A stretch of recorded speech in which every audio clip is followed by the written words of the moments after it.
Vaikuntha প্ৰিন্সে doctor Analjyoti বৰদলৈৰ বিষয়ে এনেকৈ কিয় ক'লে? সেই দুৰ্ভগীয়া পিতৃ আৰু পুত্ৰৰ বিষয়ে যিখিনি ক'লে আপোনালোকে শুনি আচৰিত হৈ যাব। হয়, যিখিনি কথা কৈছে তেওঁ এবাৰ আপোনালোকে শুনকচোন। লৈ আহিছোঁ আপোনালোকৰ মাজলৈ এটি গুৰুত্বপূৰ্ণ ভিডিঅ', গতিকে চাওক আপোনালোকে। কিন্তু নতুনকৈ যদি কোনোবা আহিছে চেনেলটোত এটা লাইক কৰি দিব, চেনেলটোত এটা ছাবস্ক্ৰাইব কৰিবলৈ আপোনালোকে নাপাহৰিব। ডাক্তৰ অনলজ্যোতি এজন ভাল পুত্ৰ, মই কৈছোঁ সেইটো কথা। এতিয়ালৈকে যিমান খবৰ পালো, যোৰহাটৰ যিটো ঘটনা ৰাতিপুৱাৰ পৰা বাতৰিটো আমি পালো, আমাক সকলোকে প্ৰশ্নবোধক কৰি ৰাখিছিল। আৰু মই বাতৰিটো পাওঁতেই ভাবিছিলো যে এজন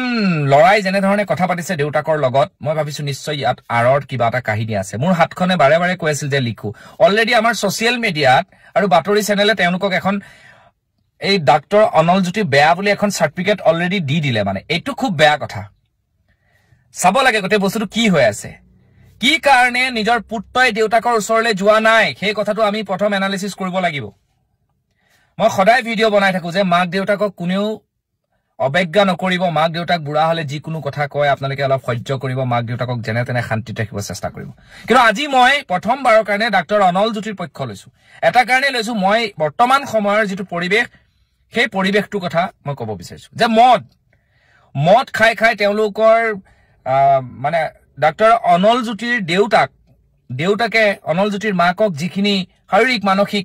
নিৰ্যাতন চলাইছিল, সেই তেতিয়াৰ পৰা তেওঁলোক আঁতৰি গুচি আহিছিল।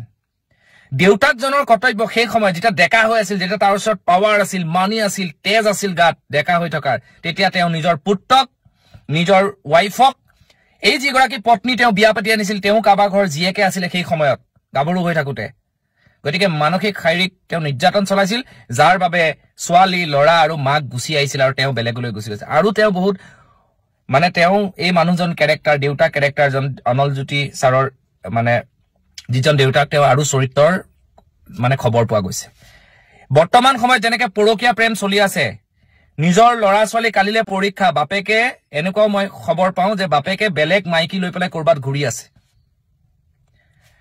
মই একদম ষ্টেণ্ডাৰ্ড এটা বৰ্তমান সময়ত এটা উদাহৰণ দিব বিচাৰিছো। প্ৰফুল্ল নাথ নামৰ এজন ব্যক্তি, তেওঁ এগৰাকী পত্নী আছে, ল'ৰা আছে, ডিভোৰ্চ নোহোৱাকে অন্য এগৰাকী ছোৱালী বিয়া পাতি তেওঁ সংসাৰ কৰিছে, আৰু তেওঁ পৰিয়ালটোৱে ছাপৰ্ট কৰিছে। লখিমপুৰৰ ঘটনা। এতিয়া যদি কালিলে এই প্ৰফুল্ল নাথ নামৰ কেৰেক্টাৰ যিজন পিতৃ বুলি ক'বলৈ লাজ লাগে এনেকুৱা মানুহক, নিজ মানসিকতাৰ মানুহক, কালিলে যদি এই মানুহজনে মৰিবৰ সময়ত যদি তেওঁ সেই আগৰ পত্নীৰ ওচৰত থাকি অহা পুত্ৰলৈ ফোন কৰি কয় যে মোক তোৰ ওচৰত চাবলৈ মন গৈছে, নিশ্চিতভাৱে সেই পুত্ৰজনে ক'ব যে মই আপোনাৰ নিচিনা দেউতাকৰ ওচৰলৈ নাযাওঁ। কাৰণ পুত্ৰজন কেনেকে চলিল, আজি মই দেউতাক হৈছো, মোৰ ল'ৰা ছোৱালী জন্ম হৈছে, মই বুজি পাওঁ যে এজন সন্তানক কিমান প্ৰয়োজন মাক দেউতাকৰ,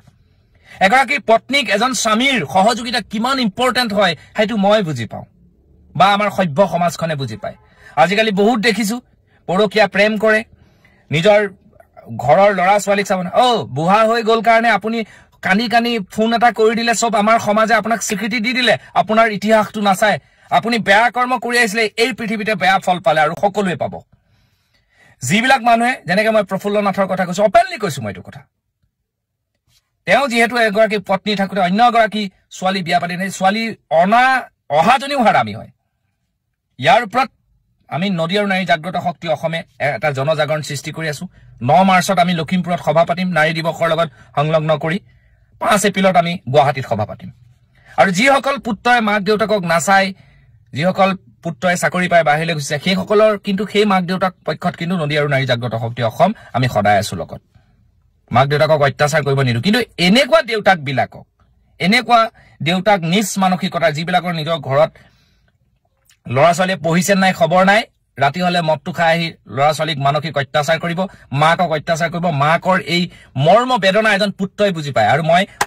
ডাক্তৰ অনলজ্যোতিক মই চাপৰি বজাই মই আপোনাক চেলুট কৰিছো। উপযুক্ত আপুনি ঔষধটো তেওঁ যোৱাৰ আগত যে এজন পুত্ৰৰ প্ৰয়োজনীয়তা কিমান, সেই কথা সেই দেউতাকজনে এটলিষ্ট বুজি গ'ল। আমি সদায় কৈহে থাকো, আমি ছচিয়েল মিডিয়া পোৱাৰ লগে লগে আমি দি দিওঁ, আমাৰ ফিডবেক দি দিওঁ। আজি সেই মানুহঘৰ, সেই পৰিয়ালটোক, সেই ডাক্তৰ ল'ৰাজনক, মানুহজনক ছাৰ বুলিয়ে কৈছো মই, তেখেতক আজি আমি অপমান কৰিলো। ময়ো দুআষাৰ লিখিবলৈ বাধ্য হৈ গৈছিলো নিউজ যেনেকে দিছে। অতি পৰিতাপৰ কথা, অতি দুখৰ কথা। গতিকে তেজাল হৈ থাকোতে মানুহে যে মই কৰিমেই, মই আমুক কৰিম তামুক কৰিম, এনেকুৱা হয়তো গুচি যা, ল'ৰা ছোৱালীক নাচাই, মই কলো নাই কালিলে পৰহিলে ল'ৰা ছোৱালীৰ পৰীক্ষা আজি পৰকীয়া প্ৰেম কৰি বেলেগৰ মাইকী লৈ পেলাই আকৌ সেইজনী মাইকীও বিয়া হোৱাই থাকে আধা আধি লৈ পেলাই মানুহ ঘূৰি থাকে ই সমাজত বন্ধ হ'ব লাগিব এই ব্যাধি বন্ধ হ'ব লাগিব আৰু মই ভাবো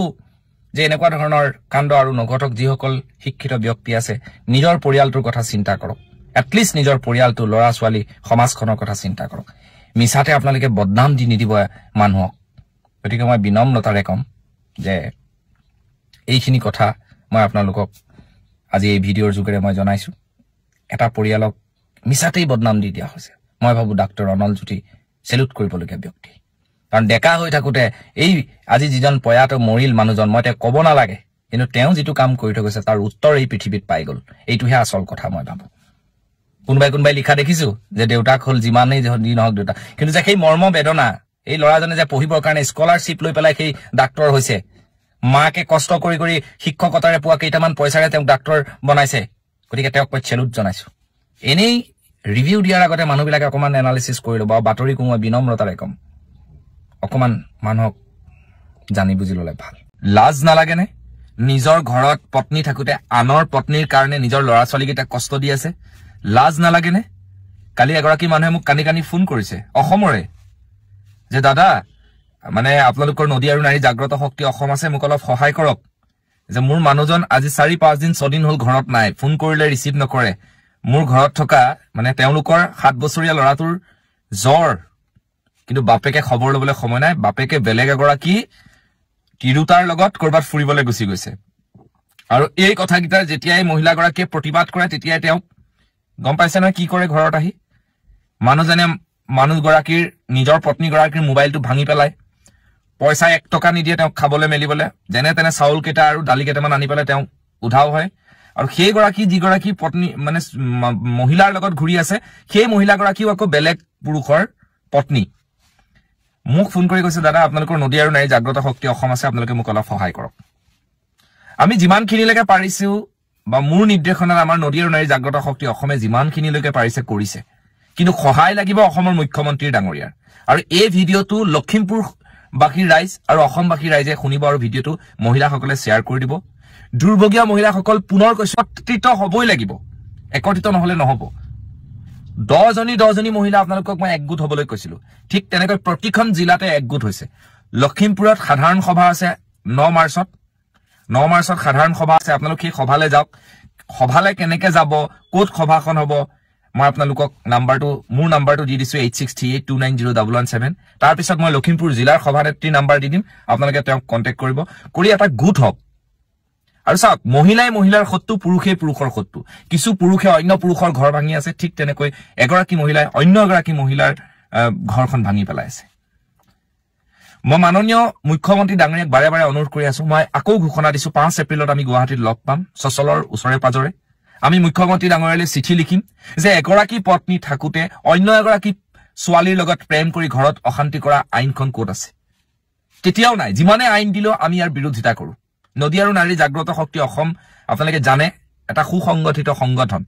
বহুতে মোক কয় নাৰী সংগঠন খুলি লেভেল দেখুৱাইছে নহয় দুৰ্ভগীয়া নাৰীখিনিক একগোট কৰি তেওঁলোকৰ কাৰণে আপুনি চাওক ছোৱালীজনী বিয়া পাতি আনি কালি যিজনী ফোন কৰিছে তেওঁ ঘৰত মাক দেউতাক নাই তেওঁ পঠিয়াই দিলেও যাবলৈ নাই কৈছে দাদা মই কৈছো তুমি ইমান কম্প্ৰমাইজ কিয় কৰি আছা কৈছে যে মই ল'ৰাটোৰ কাৰণে উপায় নাইকিয়া চাওক আপোনালোকৰ আইনী প্ৰক্ৰিয়াৰে ডিভোৰ্চ হৈছে কোনোবা মতা মাইকী মানুহৰ মাজত আমাৰ তাত সোমাবলগীয়া কোনো কথা নাই কিন্তু ঘৰত পত্নী থাকোতে লেভেল দেখুৱাই আইন এখন আছে বুলি আইন নাই মিছা কথা জেল হয় আইন নাই এগৰাকী পত্নী থাকোতে ডিভোৰ্চ নোহোৱাকৈ বিয়া পতা আইন নাই